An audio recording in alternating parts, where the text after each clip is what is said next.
Boa noite a todos. Muito obrigado mais uma vez por vocês estarem participando conosco no nosso 21º webinar de 2022.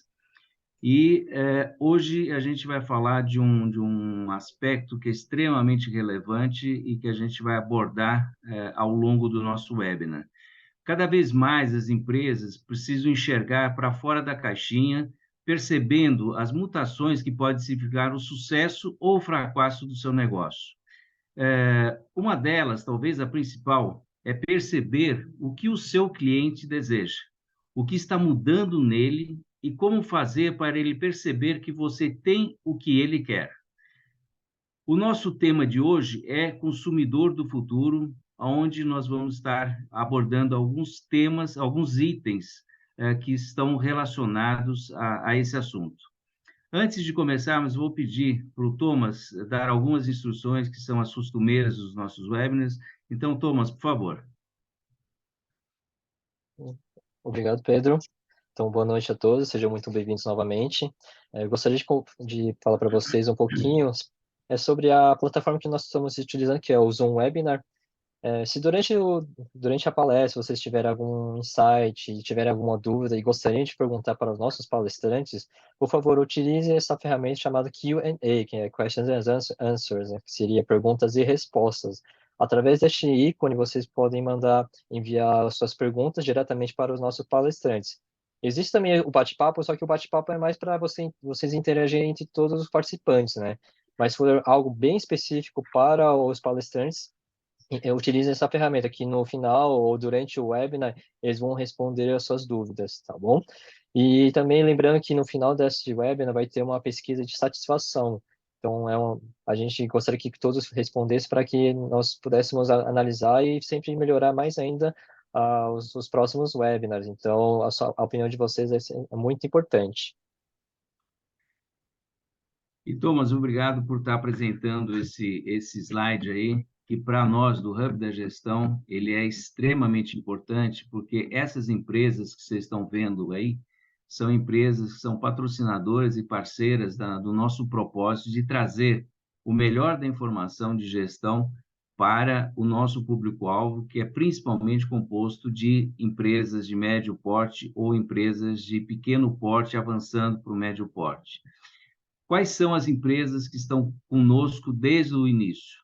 A primeira delas é a Britec, que é uma fintech nacional, hoje com participação dos seus produtos em 22 países, que é um orgulho para o Brasil. A Leveros, que é uma empresa top 5 das empresas de climatização do Brasil e com crescente participação na área de energia solar também. Uma outra associação que está conosco já há um bom tempo é a Associação de Ex-Alunos da Getúlio Vargas, que nos ajuda muito na divulgação dos nossos webinars. Temos também a Estúdio Fiscal, que é uma empresa de Porto Alegre, atuante no setor fiscal e tributário. A Agência M, que é uma agência especializada em marketing digital, atuando em diversas regiões do Brasil. A Stex, empresa de consultoria focada principalmente em desenvolvimento empresarial, e a Bloco One, atuante em tecnologia e operações com criptomoedas. Mais uma vez, eu agradeço demais a essas empresas e o nosso propósito seria impossível sem contar com vocês. Então, muito obrigado mais uma vez a essas empresas que permitem que a gente faça o nosso trabalho acontecer da melhor forma possível, tá? Agora, na sequência, eu gostaria de me apresentar. Eu sou o Pedro Ivanov, eu sou o fundador do Hub da Gestão e junto com mais 6 parceiros voluntários, a gente faz com que tudo isso aconteça, revisando nossos temas, os nossos tópicos, enfim, tornando possível a chegada da informação a vocês e sempre com a intenção de trazer a melhor informação e a informação mais atualizada. E aí, temos hoje conosco o William Mainichi.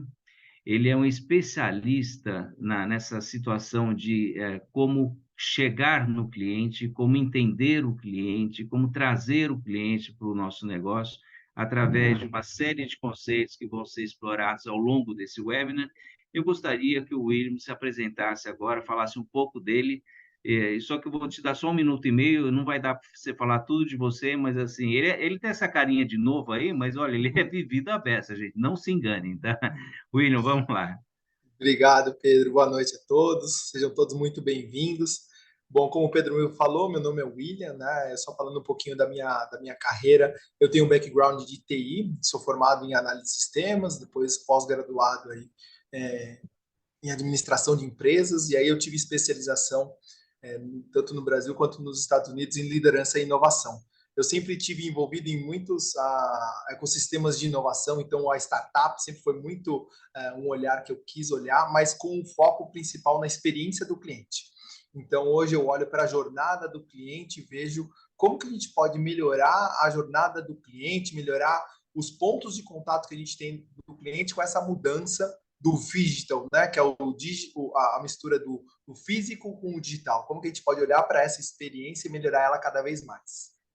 Acho que é isso, Pedro. Legal, muito obrigado, William. Como o nosso tema hoje é o consumidor do futuro, espero que a tua bola de cristal esteja assim afiadíssima, tá? Porque eu espero também que as pessoas participantes aí façam as perguntas que acharem necessárias para explorar o conhecimento e experiência do William nesse quesito, tá? Então, antes de eu fazer a primeira pergunta a você, William, eu quero começar a interagir com os participantes do nosso webinar, fazendo a apresentação de uma pesquisa que eu vou pedir para o Thomas apresentar na tela, em que a pergunta dessa pesquisa é: como você vê o consumidor do futuro? Então, vocês têm algumas opções, são opções simples, é só escolher qual delas vocês consideram que é mais real em relação ao posicionamento de vocês, ao momento de vida de vocês, e depois a gente vai começar a abrir uma discussão em cima de alguns tópicos associados.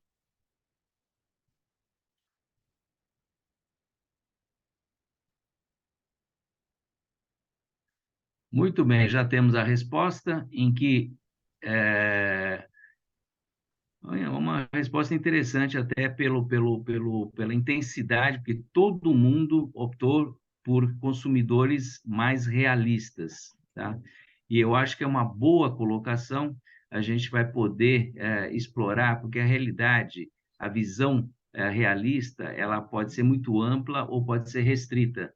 Então, a gente vai falar um pouquinho dessa situação que envolve essa pergunta, e aí o William vai abordar uma série de tópicos associados. Então, William, agora nesse momento, eu vou te fazer a primeira pergunta, tá? Relacionada aos consumidores, te perguntando quais serão os sentimentos do consumidor do futuro. Porque a gente está falando de pessoas, e pessoas sentem, fazem as coisas acontecer. Então, qual o sentimento que esses consumidores do futuro vão carregar? Ah, legal. É uma excelente pergunta, Pedro. Eu falo que a gente não vai ligar nem a bola de cristal, nem o achômetro. A gente utilizou hoje muito da pesquisa da Worth Global Style Network para mostrar como que está o sentimento desses consumidores nessa época de pandemia que a gente teve, né? Que a gente está vivendo ainda, mas transformou muito o sentimento desses consumidores. E alguma coisa que foi muito forte, né? Não dá para a gente elencar tudo, mas a gente fez o nosso 80-20, vamos dizer assim, né? Pegamos a maior parte da representação do sentimento em 4 grandes blocos. O primeiro bloco é do pessoal que teve um choque com o futuro, né? Que a gente chamou de choque com o futuro. O que é isso? Com essa mudança rápida do mundo, em vários aspectos, né? Criou muita apreensão nas pessoas. Então, essa rotina nova de trabalho, essa forma híbrida, uma semana, um dia está em casa, outro dia está no trabalho, tem vezes muitas reuniões online, né? Aí você tem que interagir com as atividades dos filhos quando você tem filho. Então, esse equilíbrio da vida pessoal e profissional é um sentimento muito latente para as pessoas agora. Qual que é o próximo passo, né? O que está me esperando lá pela frente? O segundo sentimento que é muito forte é o excesso de estímulo. A gente sabe hoje que a gente tem não só 1, 2, 3 canais, mas a gente tem múltiplos canais de interação, tanto com a nossa família e amigos, mas também com a sociedade. Então tem as redes sociais aí, e não é só uma ou duas, são várias, né? E a gente vê que está tendo uma sobrecarga emocional e muita informação você não consegue mais diferenciar o que é uma informação real de uma informação que é o fake news, né? Então, está na moda agora, mas a gente tem um excesso de estímulo. O terceiro, que é uma coisa que apareceu muito ali na nossa pesquisa, é o otimismo realista.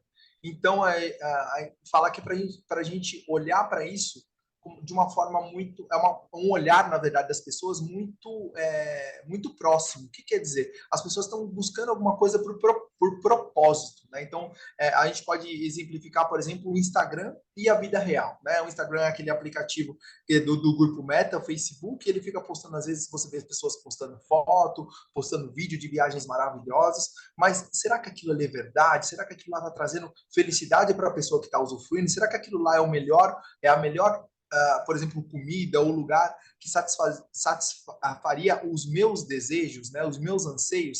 Então, a gente começou a criar meio que essa lente em tudo que a gente estava vivendo e procurando uma vida com mais propósito.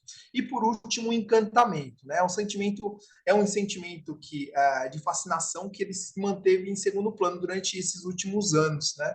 E é um sentimento que ele reúne e inspira as pessoas. Então, esses 4 grandes sentimentos, eu acho que é o resultado, pode ser a maior parte da população. Então, choque com o futuro, excesso de estímulo, otimismo realista e o encantamento. Legal, William. E antes de partir para a próxima pergunta, deixa eu só deixar claro uma coisa. Primeiro, que foi muito bom você falar que tudo aquilo que vai ser dito por trás tem uma pesquisa que foi realizada por empresas de alto nível e que estudaram e que estudam esse assunto profundamente. Então, aquela bola de cristal era uma brincadeira minha, tá? Mas só para deixar bem claro que não tem nada de achismo nessa conversa de hoje. Tem uma profundidade muito grande através dessas pesquisas aí, tá? Então, desculpa pela brincadeira aí, William, mas vamos em frente, tá? Vamos lá. Então, vamos lá. A seguinte questão que eu gostaria de colocar é: quais são as características e as experiências desejadas por esse consumidor?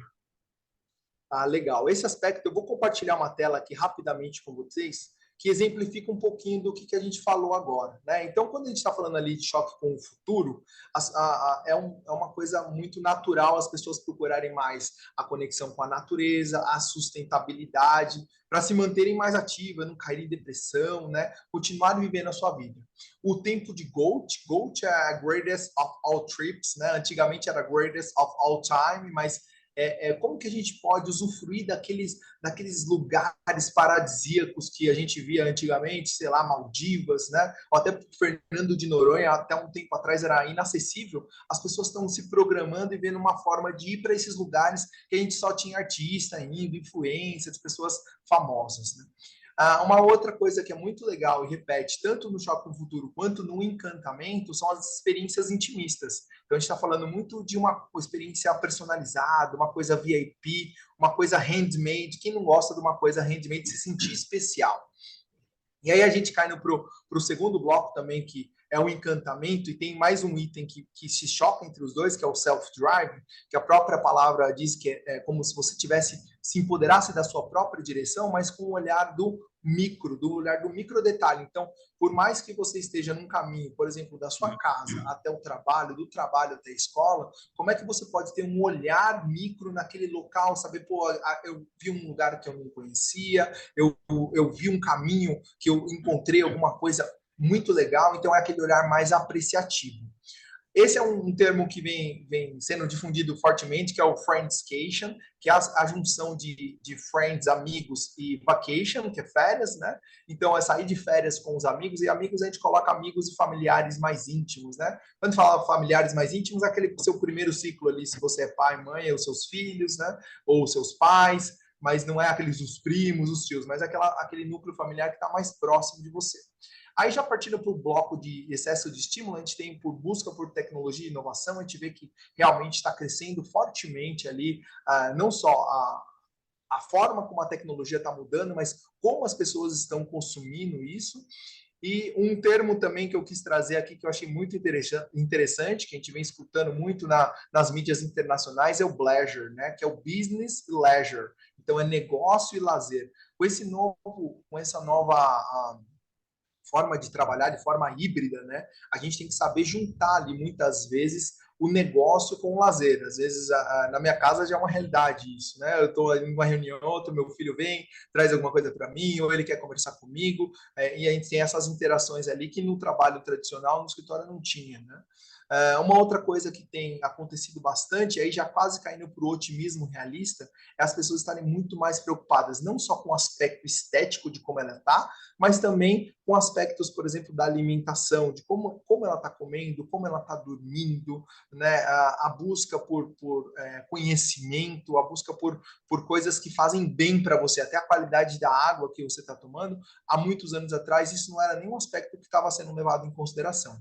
E por último ali, né, dentro do bloco do otimismo irrealista, a gente aprendeu a olhar os protocolos de segurança sanitária, né? Lavar as mãos, uma forma de higiene muito forte, o uso de máscaras, algumas coisas assim. A gente viu que foi uma coisa que a gente aprendeu a usar, né?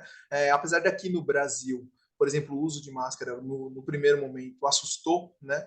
No Japão, por exemplo, era uma coisa muito tradicional. Então, para eles não fazia muita diferença o uso de máscara. E para a gente hoje já não faz mais essa diferença, mas foi uma mudança comportamental que no começo causou um choque, mas agora já virou normal no nosso dia a dia, né?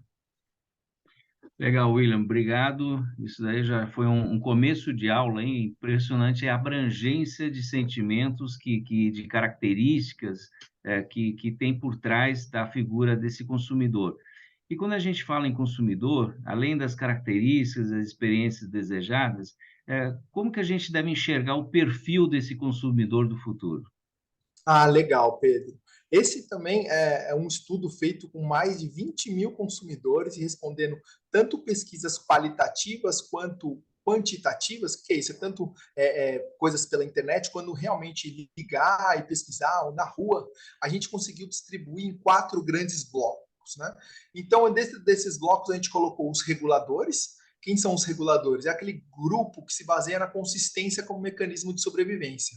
Então ele busca por rotina, ele tenta prever o futuro, né? Tá muito ligado com o sentimento que a gente tinha lá no começo, mas é uma pessoal que está muito mais procurando a rotina, a estabilidade.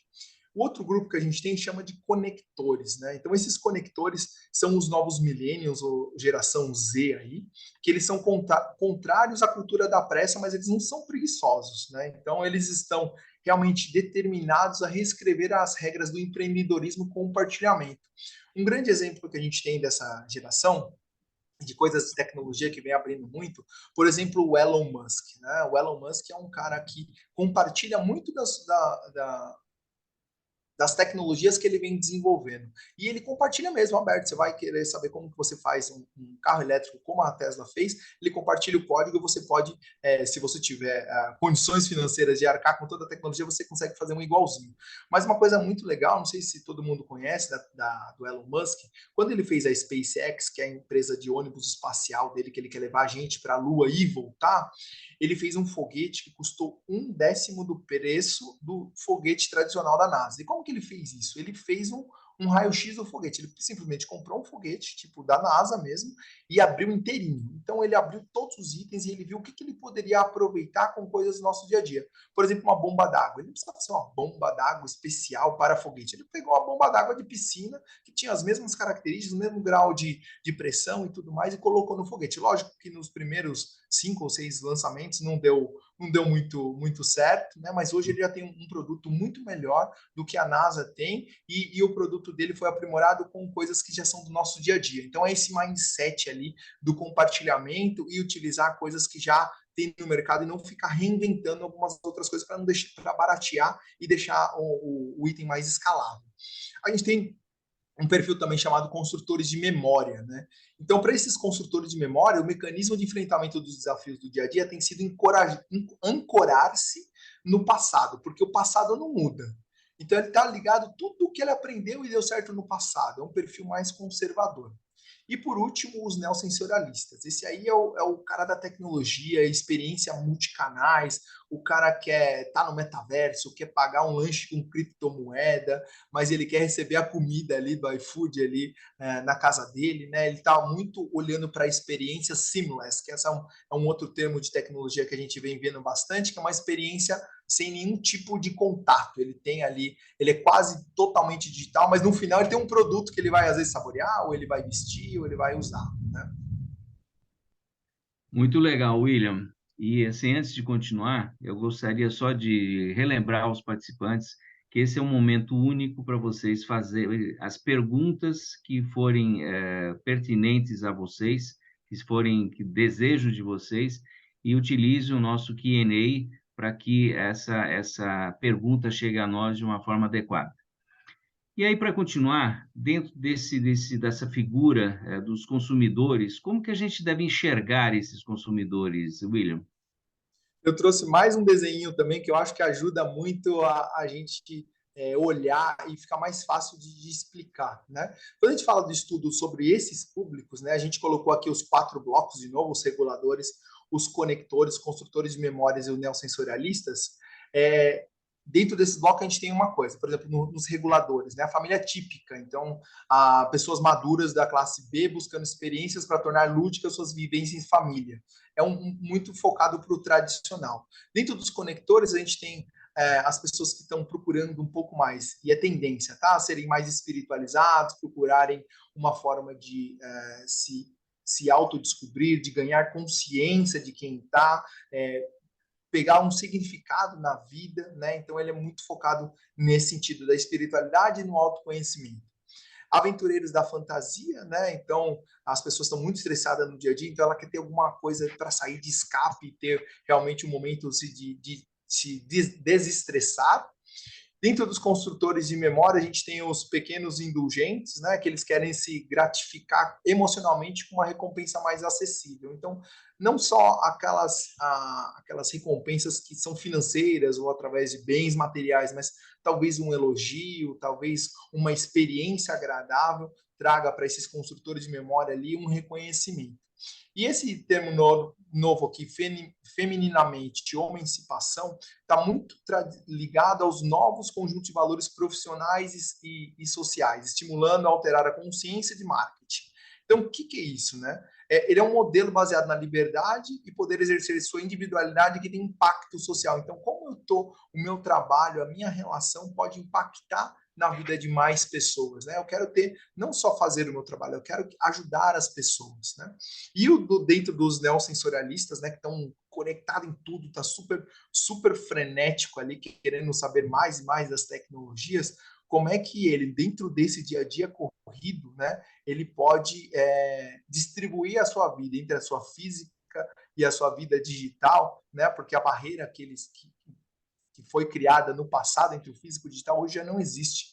Então, como que ele faz essa experiência do físico e do digital ser muito presente no dia a dia dele, desde a hora que ele vai trabalhar ou ele vai pedir uma comida, até a hora que ele vai dormir, relaxar ou meditar. Acho que esses são os públicos que a gente tem agora quando a gente está falando de perfil comportamental. Muito bom, William. E assim, a gente explorou muito esse lado do consumidor. Só que tem a outra ponta, que é a empresa ou o serviço que deseja esse consumidor, né? Então, a pergunta que eu gostaria de fazer para você é como as empresas devem se posicionar em relação a esses consumidores? Como criar essa conexão e chegar a ele? Excelente pergunta, Pedro, excelente pergunta. Eu também gostaria de ter todas essas respostas, né? Mas como a gente trouxe alguns insights, né, do que está acontecendo, tem alguns pontos que eu gostaria de trazer hoje, né? Então, assim, o comércio comunitário ele chegou para ficar. Então, é uma tendência de mercado, né? Um crescimento contínuo desse mercado.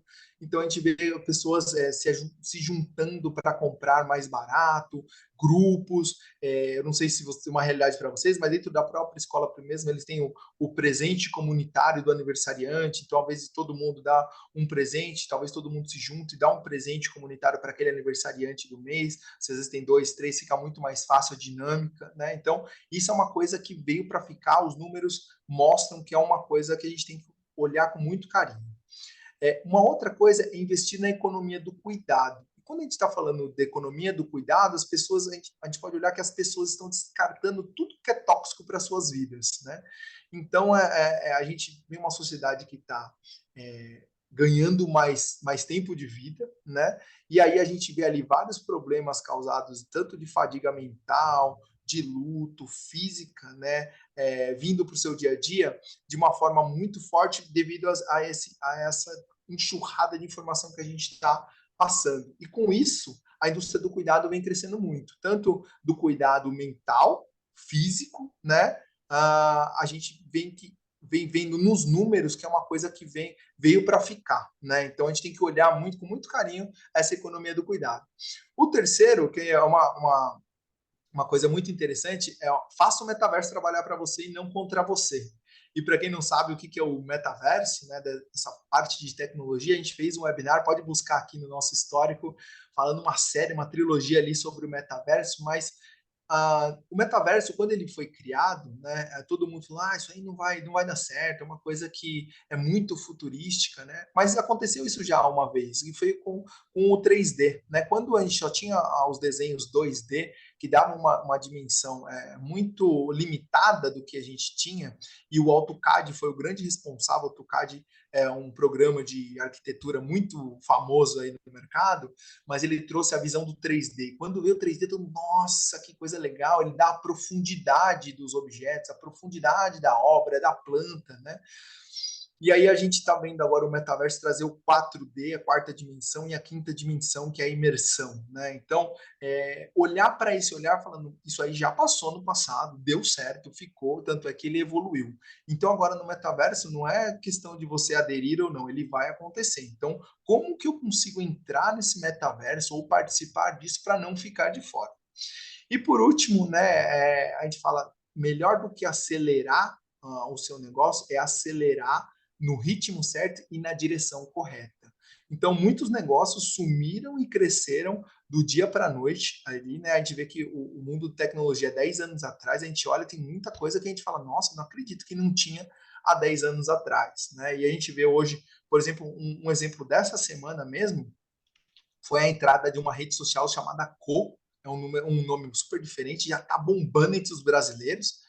E ela é muito parecida com as redes sociais de fotos que a gente tem hoje, mas ela, não sei por que, ela caiu no gosto das pessoas e está bombando aí no mercado. Né? Então, para a gente ver como que a gente está de olho nessas tendências e como que a gente pode interagir com os nossos consumidores de uma forma mais estruturada, vamos dizer assim. Bom, e agora, só para você respirar um pouquinho, William, eu vou fazer mais uma pergunta aí para o nosso público participante. Eu vou pedir para o Thomas apresentar a segunda pesquisa, que faz a seguinte pergunta: a sua empresa está preocupada sobre como lidar com a transformação do presente? Temos algumas opções aí, por favor, deem uma pensada nisso, aquilo que for mais aderente a vocês, à realidade de vocês, vocês podem sinalizar. Vamos lá.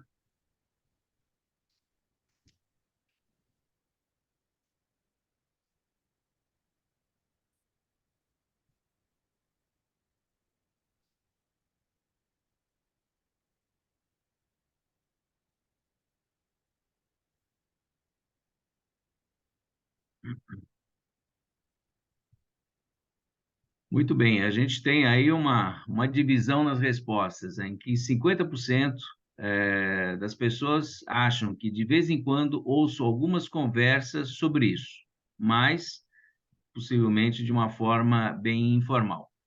E outros 50% existe um grupo de trabalho que discute esse assunto, o que já mostra um nível de maturidade, um nível de preocupação mais aprofundado em relação a isso daí, tá? Mas isso está ligado ao nosso ambiente de trabalho. E dentro dessa situação, eu gostaria de fazer uma pergunta para o William, que o que acontece no cenário atual de trabalho, William? Legal, Pedro, excelente pergunta, né? Quando a gente está falando aí eu vou compartilhar mais uma tela que eu acho que é bem legal, né, e eu preparei aqui para vocês, dentro desse cenário de desafios do dia a dia, né? A gente tem ali vários desafios, né? Mas se a gente olhar mesmo num olhar muito mais macro, a gente consegue colocar quase 90% do mercado dentro desses 4 grandes blocos aqui. O primeiro dele é a segurança, saúde e bem-estar. Então, assim, as pessoas estão ainda com medo de realmente ter a volta ao trabalho de forma 100%, né? Como que eu estou seguro no meu trabalho? Será que ele me proporciona ali aspectos fisiológicos, né, que eu possa trabalhar, não pegar doença, não levar essa doença para casa, ou que eu possa trazer, ser um lugar que eu possa trabalhar com o meu amigo do lado, como eu trabalhava antigamente, abraçar, cumprimentar, como que é o cafezinho, né? Então, essa insegurança ali é uma coisa muito latente. Uma outra é a recessão econômica. Vários indicadores aí estão apontando ali para uma recessão econômica, não só na América Latina, mas como no mundo inteiro, principalmente começando ali pelo chefe da cabeça do dominó ali, os Estados Unidos, né? Todos os números dele estão indicando que eles podem entrar em recessão a qualquer momento. E eles sendo uma potência como são, eles podem começar ali a queda do dominó ali de uma forma muito forte, né? Então a gente tem que olhar para isso de uma maneira muito clara e ver como o seu negócio se protege, talvez de uma possível recessão. Tem coisas que não tem jeito, para chegar que a gente vai ver como vai fazer, mas se eu posso me antecipar e eu tiver esse olhar de antecipação, eu posso fazer algumas coisas. Uma coisa, desemprego e precarização, né? A gente vê uma crise de desemprego ali, mas ao mesmo tempo a gente tem ali uma demanda muito grande por mão de obra especializada. Então parece antagônico, né? Mas a gente tem um monte de desempregado e tem um monte de emprego disponível, mas eles não são compatíveis ali, as pessoas que estão desempregadas com os contratantes, né? Então a gente vê ali uma vala ali gigantesca. E aí cai no quarto item, que é a requalificação. Como que hoje a internet proporciona para as pessoas essa capacidade de requalificar, né? Então, ele pode hoje fazer um curso online, ele pode fazer uma faculdade online. Se você tem o segundo idioma, né, ou o terceiro idioma, você tem um leque de informações muito grande, muito abrangente, que dá para você utilizar. Então, com isso, você acaba saindo na frente. Você tem ali uma série um leque de opções que você pode experimentar estando no seu país, né, dentro da sua casa. Né? Eu mesmo fiz um curso no MIT, né, de liderança e inovação, outro eu fiz em Cambridge de felicidade, e todos eles nos Estados Unidos. E você fala, pô, eu tive aula com um cara muito renomado do mercado, e até muito pouco tempo atrás isso aí era inacessível, né? Antes eu tinha que pagar esse negócio em dólar, só aceitava um cartão internacional, agora o cara só falta aceitar o Pix, né? Daqui a pouco a gente vai ter o Pix internacional ali. Se tiver essa oportunidade, a gente vai ter ali a oportunidade de pagar um curso em Cambridge ou no MIT, lá nos Estados Unidos, e em Pix internacional. Imagina que legal.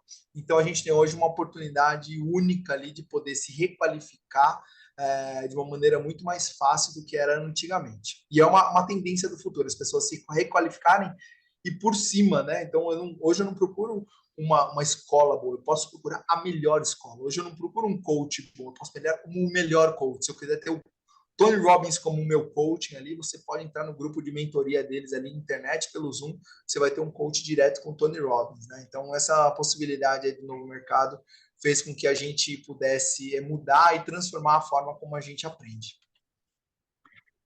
Olha, interessante essas colocações, William, porque elas têm uma associação muito forte com aquilo que aconteceu vamos dizer, de 3 anos para cá. A pandemia é um dos fatores assim importantes dentro dessa transformação.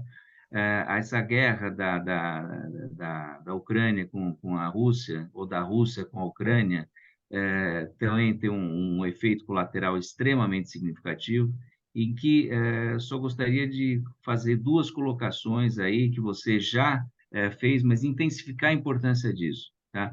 De um lado, o cenário econômico, que sofreu uma alteração extremamente forte por conta dessa guerra entre Rússia e Ucrânia, e ainda a consequência de uma transformação de logística por conta da pandemia, tá? Com uma série de problemas de fornecedores, etc., etc. Tá? Então, tudo isso vai ter consequência para o futuro. Tá? E dentro do processo de recolocação, a gente pode dizer que a pandemia também teve um efeito extremamente importante, que muita gente que já estava acostumada com aquela batidinha de emprego fixo dentro do local de trabalho, hoje está questionando muito essa situação de voltar a esse modelo anterior. Pelo que eu andei lendo aí, Estados Unidos são alguns milhões de profissionais que se recusam a voltar dentro do modelo Tradicional. anterior, tá? Tradicional. Tá? Então, isso daí mexeu muito com a cabeça das pessoas, mexeu com o mindset dessas pessoas, e muitas dessas pessoas estão achando que é muito melhor ter uma iniciativa própria, uma atividade, mesmo que seja à distância própria, do que estar vinculado diretamente às empresas. Então, tudo isso daí são coisas que foram sendo construídas, começaram a existir de uma forma mais intensa, não que não existissem antes, mas começaram a ter intensidade nesses últimos 3 anos. E aí, em cima disso daí, assim, o que eu gostaria de te perguntar, qual é a evolução das tendências previstas no tempo e que fatos atuais estão diretamente associados a essas tendências aí, tá? Ah, legal. Antes de responder essa pergunta, eu também preparei um slide aqui que exemplifica muito. Eu sou muito visual, né? Então eu quis compartilhar com vocês É, algumas coisas que trazem gráficos e evidências do que o mercado está trazendo, até com print de telas. Mas é o meu exemplo aqui em casa mesmo, né? Com esse trabalho híbrido, eu tenho a oportunidade de almoçar todos os dias com os meus filhos, né? Levar na escola, a minha academia. Eu perdi muito peso, né? Porque eu consegui ir para academia. Eu tenho um estilo de vida muito diferente. E já me aconteceram algumas ofertas de trabalho para ir trabalhar como no modelo tradicional, né? Que você vai todo dia para o escritório. Eu já recusei. Né, recusei porque assim, eu não quero mais o modelo tradicional, porque essa vida que me proporcionou, né, do efeito híbrido, da hibridez que a gente está hoje, que chama de digital, né, me proporcionou uma qualidade de vida não só para mim, mas como para os meus filhos também, que é impagável, né? Então, a composição do salário hoje, ela não está mais só no dinheiro, mas sim nas experiências que a gente pode proporcionar para os seus próprios empregados, né? Ou colaboradores hoje, né? Eu vou então compartilhar aqui rapidamente de novo um gráfico que eu acho que é legal de explicar. Então a gente tinha ali, né, que eu falei para vocês os desafios atuais. A gente tem a segurança, bem-estar, recessão econômica, desemprego e requalificação. E quais são as tendências para resolver esses problemas que são do nosso dia a dia, né? Então aqui, ó, coloquei a economia do cuidado, né? Como que a gente está cuidando das pessoas físico, mental e espiritualmente das pessoas, né? Como que a gente pode trazer isso para dentro do nosso dia a dia, até com o nosso amigo, colega de trabalho, burnout, né? Essas síndromes que vêm aparecendo de solidão, depressão, né? Tentativa de suicídio. Então, é tudo ligado à economia do cuidado. Reformas e proteção social, então aqui está falando muito mais de governo, né? E de políticas públicas que podem ajudar aí a população a terem um pouco mais de auxílio, né, para conseguir sair dessa crise gigantesca. Empatia e compaixão, então, com o nosso amigo do lado, tem muito a ver com a economia do cuidado também, como que a gente se coloca no lugar do outro, né? Eu não sei também, aproveitando, dando até o próprio exemplo do Elon Musk, ele comprou recentemente o Twitter, né? E uma das primeiras ações que ele deu uma bela de uma enxugada, né, no corpo de funcionários ali. Foi uma decisão muito, muito pesada, né, até para internamente eles tiveram. Mas ele é um cara muito racional. E quando ele olhou para os números e falou, nossa, a gente precisa dar um corte, ele foi e deu um corte geral em todos. Mas uma coisa que eu queria destacar aqui, né, e nem foi um exemplo muito legal, mas para a gente olhar o contrário de empatia e compaixão, ele fez um podcast ao vivo, né? E ele trouxe lá a menina que era responsável pelo compliance lá do Twitter para bloquear as contas. E ela tinha sido a pessoa responsável pelo bloqueio das contas do Donald Trump. E ali, nesse momento, ele falou assim: você que bloqueou a conta do Donald Trump? Sim, ele não estava correspondendo às políticas de compliance. Ele falou: então você está demitido. Ela pensou que era brincadeira, né? E ele falou: não, você está demitido ao vivo, né? Então ele quis ali meio que colocar uma cabeça ali, né, falando que agora as regras tinham mudado. E é muito diferente do que a gente está esperando das pessoas. Isso aí foi muito criticado, né, e eu também apoio essas críticas, né, porque não foi uma forma legal de você lidar com a pessoa. Às vezes ela estava no momento que ela teve que fazer aquilo e não foi da empatia e compaixão. O lifelong learning é um termo já muito forte nos Estados Unidos, mas a gente vem trazendo isso no nosso dia a dia também, é o conceito de superaprendizagem. Então, hoje a gente não precisa ser um mega cozinheiro, né? Mas você pode saber cozinhar ali, e o Pedro estava até compartilhando ali uma informação que ele estava aprendendo culinária japonesa, né? Mas é uma coisa que antes, se você não tivesse internet, você não tivesse acesso às informações, talvez fosse muito mais difícil você aprender um skill diferente. Então, essa forma de aprendizagem ficou muito mais fácil.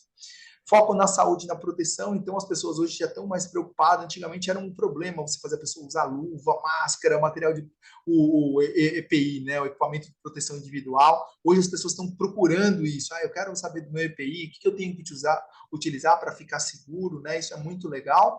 Inovação e empreendedorismo, isso está mais forte do que nunca. Essa nova geração, como você mesmo disse, ela se comporta diferente, ela tem outros estímulos, então ela procura outras coisas para se alimentar, não só o seu bolso, mas a sua alma e a sua cabeça também.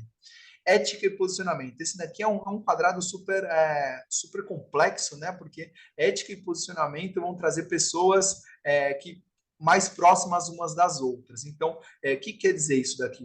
Eu vou entrar em trabalhos em que a empresa ela está de acordo com as éticas, os meus posicionamentos e o posicionamento de ética que eu tenho com relação à vida, relação ao tratamento a pessoas, porque quando não tem esse match, né, dificilmente a pessoa alcança ali a felicidade naquele trabalho. Logo ela vai largar daquele trabalho e vai procurar outra coisa, né? E o último é o desenvolvimento de habilidades humanas. Está muito ligado ali com a superaprendizagem, mas é um desenvolvimento mesmo de soft skills. Então, a gente vê hoje muito as pessoas procurando ali aprimorar os seus soft skills, né, do que os hard skills. Os hard skills são os skills, né, as habilidades técnicas que são super importantes, mas não são só elas que são importantes. Hoje também o soft skill é como liderar, como eu usar ali a compaixão, a empatia com os meus liderados para desenvolver uma boa liderança.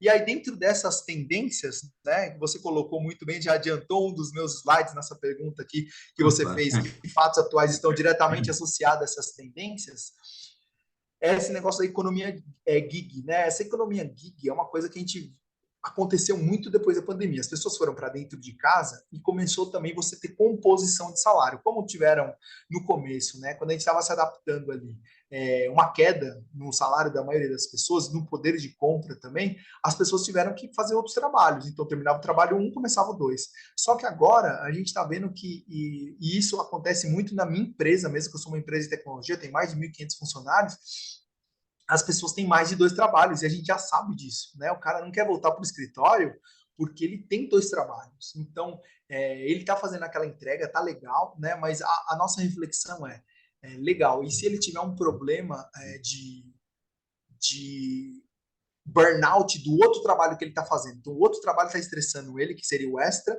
e vai impactar na produção do meu. E como é que você trabalha nisso? Né? Então, é um olhar que a gente tem que ter ali para essa economia gig, e são problemas que vão acontecer daqui para frente, porque as pessoas têm mais de um trabalho e estão trabalhando de forma autônoma e temporária em algumas coisas para complementar a renda. Automação e IA. Né? Então, automação é um processo para você deixar alguma atividade muito mais rápida e automática, do próprio nome mesmo diz, e inserção de tecnologia. Né? O fator IA aqui, que é a inteligência artificial, é uma coisa muito legal da gente trazer, porque eu trabalho com tecnologia e hoje o grande desafio é você ensinar a IA, a inteligência artificial, a fazer atividades complexas. Então, é muito fácil você falar para a IA, o que é casa em inglês? Né? House, né? Em alemão, e aí em japonês, né? É uma coisa fácil, uma coisa é um binário, né? Mas se você tiver que ensinar uma IA, por exemplo, a reconhecer uma assinatura, reconhecer uma cadência, reconhecer um padrão, né? Ela tem que passar por um aprendizado muito grande. E como a IA aprende é que a gente não sabe. E esse é o grande desafio hoje da tecnologia. Ela tem uma assertividade muito grande, mas talvez a gente não consegue explicar como ela aprende. Talvez alguns processos possam não ser automatizados com a inteligência artificial. A ética, né, como eu mesmo disse ali no passado, né, é muito complexo, né? O que eu quero, o que eu posso, eu devo, não devo, né? Então as pessoas estão procurando ali, muitas empresas, muitos produtos, muitos negócios, é muito balizado nos seus valores, na ética dela, né? Então a gente tem ali um manual de éticas, vamos dizer assim, que é um standard, mas cada um tem a sua. E como que a gente pode colocar a nossa ética dentro do nosso dia a dia e procurar empresas que estejam aderentes a esses valores e princípios que a gente já tem. E o trabalho digital, né, que é o trabalho de forma híbrida. Então, isso aí eu também acho que veio para ficar de uma forma muito forte e acho que dificilmente isso vai deixar de existir. O que as empresas estão vendo é como fazer essa experiência ficar cada vez melhor. Não sei se vocês já compraram em um supermercado, que você comprar pelo app e você vai fazer a coleta lá no local, né? Então, às vezes tem um problema na nota fiscal, o cara não separou o pedido, não separou, né? E alguns são muito legais, né? Eu já tive algumas experiências bem bacanas, outras nem tanto, mas as empresas estão se adaptando a isso, né? E é uma tendência do mercado. A gente sabe que isso veio para ficar, mas como que a gente pode melhorar cada vez mais a experiência do cliente? É focado na experiência do cliente, que é o meu dia a dia, né? Mesmo que o cliente fala, nossa, aqui tá maravilhoso, tá muito bom, mas sempre tem um espaço para a gente melhorar. E essa cabeça de ficar olhando inovação e tecnologia, eu acho que é o mote ali das tendências de 2023, Pedro. Muito bom. E aí, quando a gente fala em tendências, William, não sei se você vai concordar comigo, a gente normalmente fala em tendências dentro de uma visão que se espalha na linha do tempo, tá? Só que, assim, a nossa realidade sempre envolve um tempo de curto prazo e outro que é vamos chamar de médio ou longo prazo, tá? Você consegue enxergar de uma forma assim mais clara, uma forma possível, uma forma realista, quais são as tendências de um futuro de curto prazo que vão estar acontecendo? Com certeza, Pedro. Assim, as tendências de curto prazo que a gente vê é exatamente isso que a gente passou ali, né? Eu Tá? acho que essa economia gig que a gente está vivendo no nosso dia a dia, a automação, o trabalho digital, né? E a ética dentro do nosso dia a dia é uma coisa que já é tendência de mercado. A gente não tem como desver, né? O Érico Rocha fala isso, Fugir né? disso, né? Quando você olha, você não tem como desver. Isso aí é uma tendência do curto prazo. Mas a gente também pode explorar um pouquinho. Eu trouxe para vocês a visão de longo prazo. Tá, mas assim, antes de a gente entrar no longo prazo, que era uma pergunta que eu ia te fazer mesmo, eu gostaria de trazer novamente uma pesquisa para os nossos participantes, que é a pesquisa de número 3, em que a pergunta e Thomas, me ajuda nesse momento aí, com a pergunta: a sua empresa está preocupada sobre como lidar com as transformações do futuro? E aí, novamente, temos as opções. Por favor, se posicione em relação a elas, tá?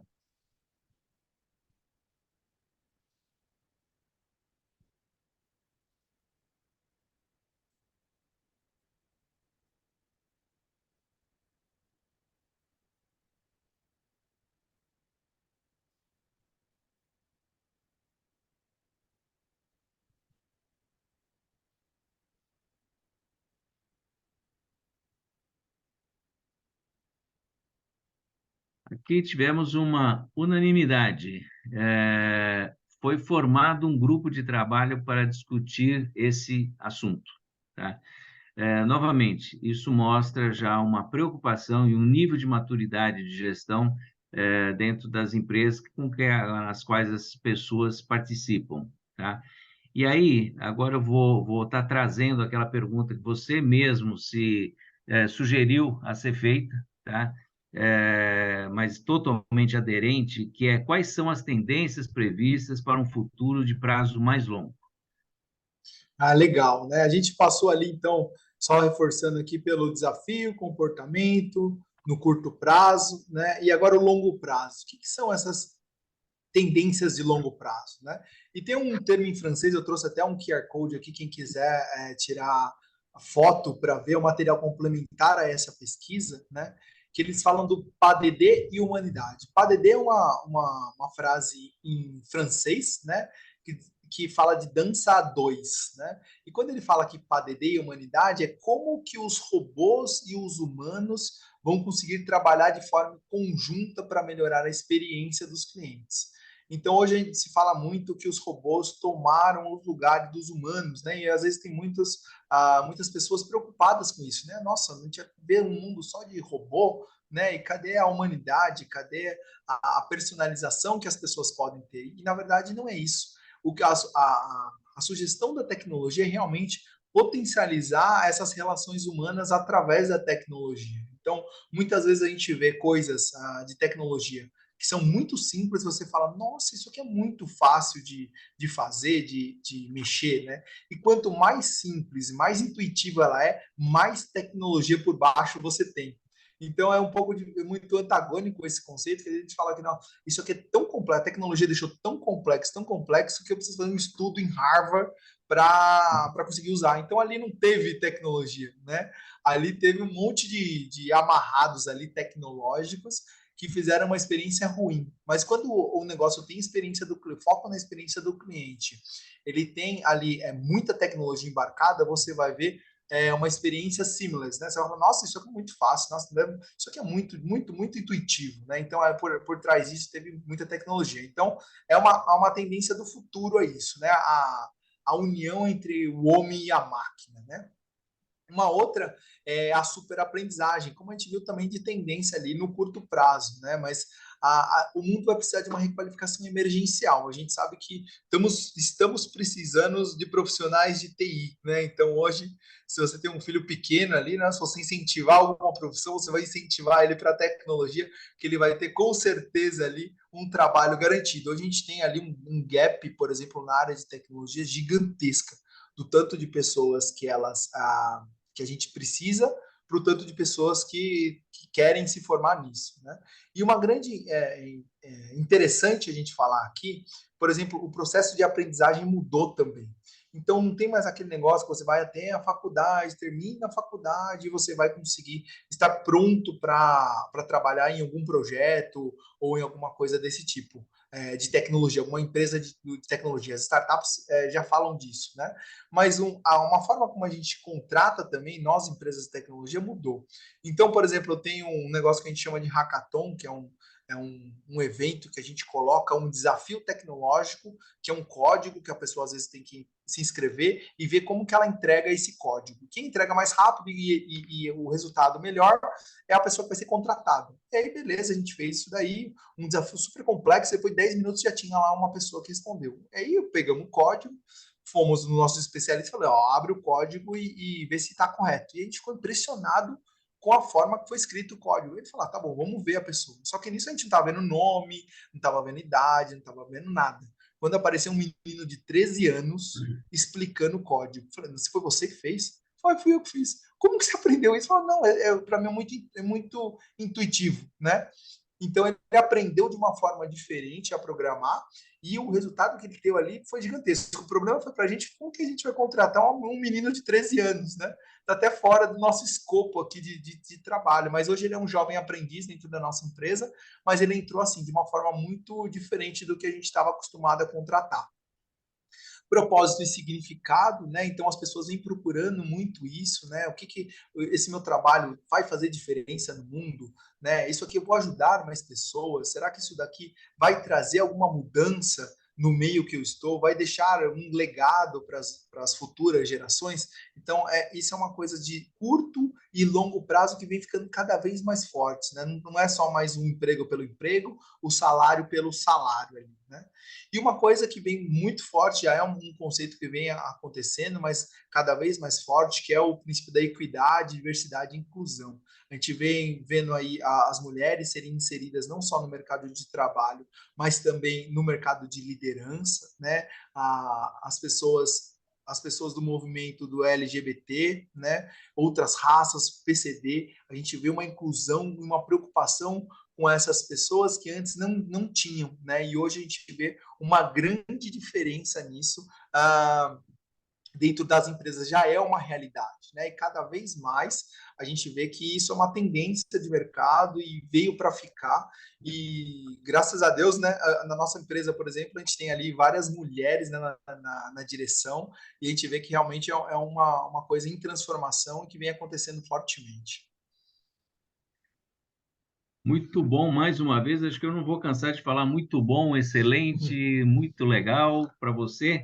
Mas, assim, agora, infelizmente, os participantes não mostraram nenhuma pergunta, mas, assim, tiveram uma série de pessoas que já acompanham os nossos webinars na linha do tempo e que justificaram a ausência hoje e pediram para fazer algumas perguntas, tá? Algumas eu não vou considerar, porque eu acho que você já esgotou o assunto em cima disso, mas tem algumas perguntas aí que eu faço questão de trazer a você, porque eu acho que são relevantes, tá? A primeira delas é a seguinte: as transformações comportamentais do consumidor tendem a ser mais frequentes a partir dos dias de hoje? Ah, com certeza, né? A gente vê ali, a gente vê as transformações. O nosso mundo está em constante movimento, né? Eu falo que se você não está crescendo, você está decrescendo, porque parado a gente nunca está, né? Então, a gente tem que olhar com bastante atenção a nossa carreira, tanto em casa, nos nossos relacionamentos. Se a gente não está evoluindo esses relacionamentos, essas relações, a gente, né? Então, como está todo mundo muito antenado nas informações, eu acho que é muito mais fácil da gente se apoiar e ver como que a gente pode crescer e evoluir de uma maneira mais fácil, né? E às vezes você não precisa nem ter dinheiro mais para você conseguir ganhar um skill novo, né? O YouTube veio aí para resolver quase que 100%, 90% das coisas que a gente tem no dia a dia. E a gente sabe que às vezes é um meio perigoso, que às vezes você pode se tornar um especialista de uma coisa que você aprendeu no YouTube e às vezes nem está tão certo assim, mas você tem formas de aprendizagem muito diferentes. Então, eu acredito sim que a evolução é diária, né? E agora mais forte do que nunca, de acordo, porque a gente tem mais formas de aprender ali mais fácil, mais acessível. E aí, William, me parece que tudo aquilo que foi dito hoje, de uma forma brilhante por você, porque eu acho que você foi muito didático, muito claro na tua explicação, eu acho que acende uma luz adicional em cima dessa pergunta que foi feita, porque se essas transformações comportamentais, elas vão ser com uma frequência cada vez maior, eu já tenho uma certa idade, então eu lembro quando era criança, as transformações aconteciam a cada 10 anos, a cada 20 anos. Hoje em dia, a coisa é quase um cenário anual, se não for até menor em certas situações, tá? Então, é muito importante que a gente entenda isso daí, não como uma bola de cristal, agora eu vou voltar, não como uma piada, mas como uma realidade, mas através de técnicas de apuração das transformações comportamentais para alimentar o negócio de uma forma mais efetiva e mais assertiva em relação às escolhas que a empresa precisa fazer nessa conexão com o seu público-alvo, o seu público consumidor, tá? E aí vem uma outra pergunta que eu acho que é meio consequência disso daí, que é como identificar as alterações comportamentais dos consumidores.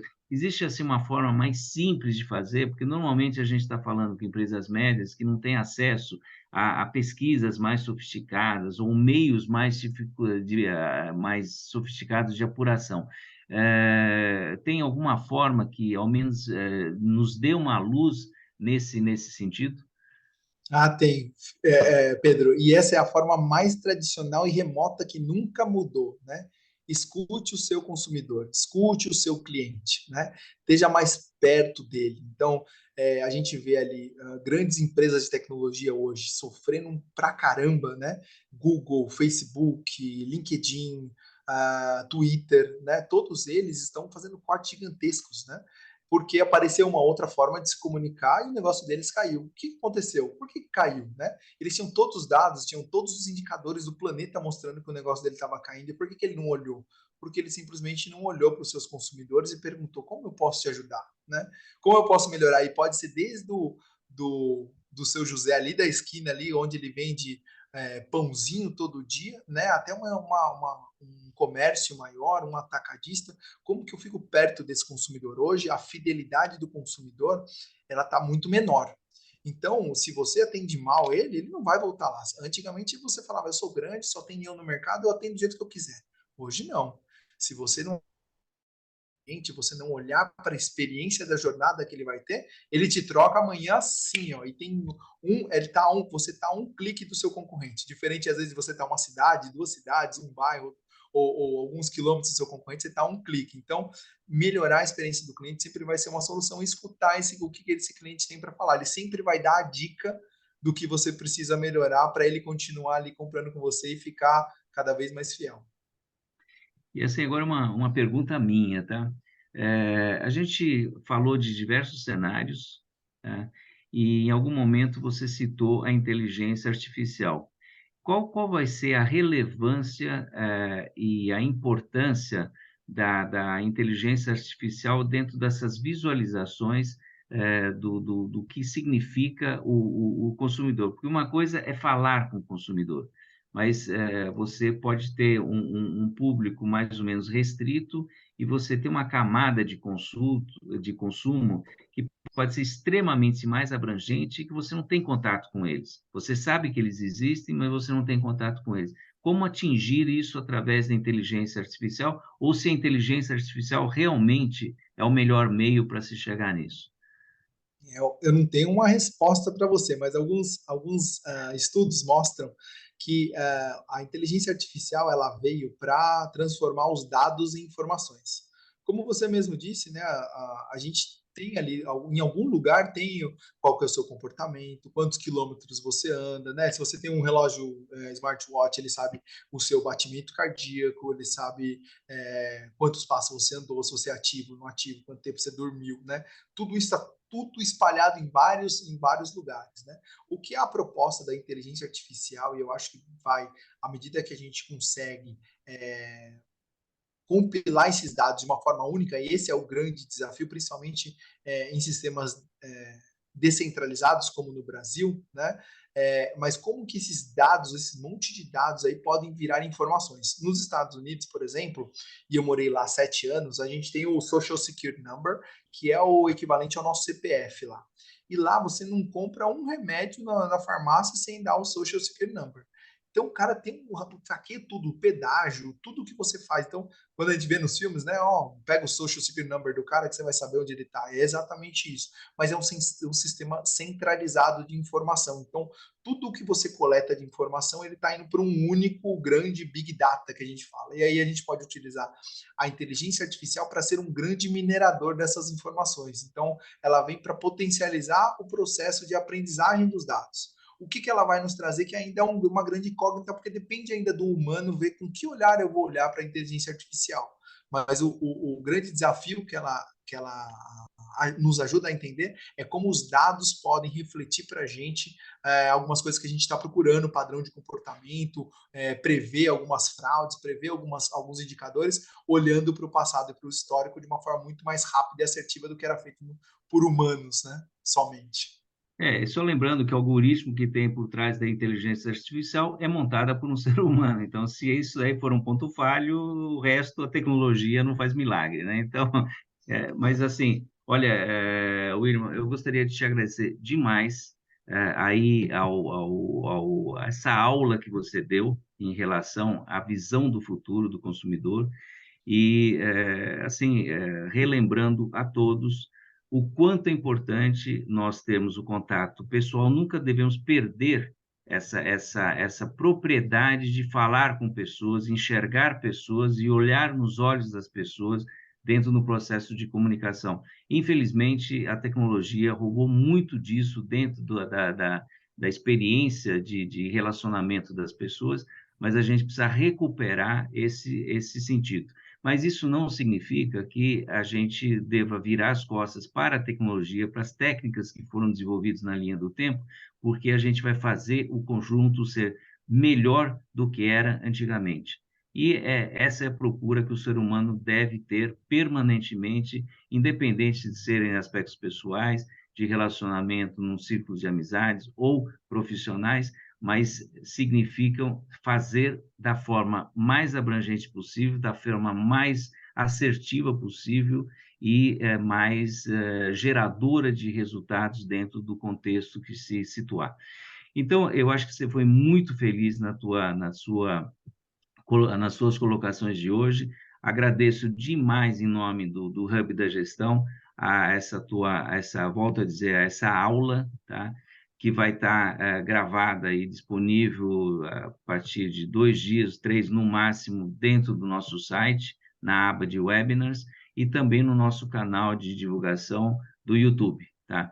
Então, você já falou no YouTube que tem um monte de ensinamentos, vamos aproveitar esse ensinamento do William no YouTube para relembrar tudo aquilo que foi dito e pensar principalmente naquilo que foi dito, porque o nosso objetivo não é como fazer as coisas, é no que pensar para efetivamente depois fazer as escolhas de como a coisa pode acontecer da melhor forma possível na gestão da empresa.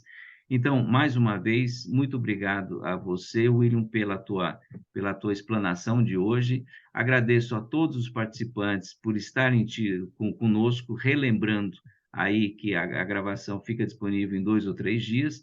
E agora tem uma pesquisa de satisfação que a gente sempre faz, e eu gostaria muito que vocês dedicassem 2 minutinhos para isso daí, que não vai roubar mais do que 2 minutos de vocês, para que a gente tenha visibilidade do que vocês entenderam e como vocês enxergaram o nosso webinar. Então, a todos vocês, muito obrigado. Quero agradecer também ao Thomas, ao apoio que ele costuma nos dar em todos os webinars, e eu desejo estar com vocês no dia 8/12, que a gente vai ter o webinar de encerramento do Hub da Gestão, que vai ser sensacional, gente. Então, espero também contar com vocês nesse momento aí. Então, um grande abraço a todos. Mais uma vez, William, muito obrigado. Thomas, muito obrigado. E aos participantes, uma boa noite muito especial também e um agradecimento do Hub da Gestão a vocês, tá? Tudo de bom para vocês e uma boa semana e uma grande vitória do Brasil amanhã, tá? Então, vamos torcer por isso também, tá bom? Muito obrigado, Pedro. Tchau, Muito obrigado. pessoal. Valeu. Tudo de Boa bom a noite, vocês, gente. tá? Tchau, Valeu. tchau. Tchau, tchau.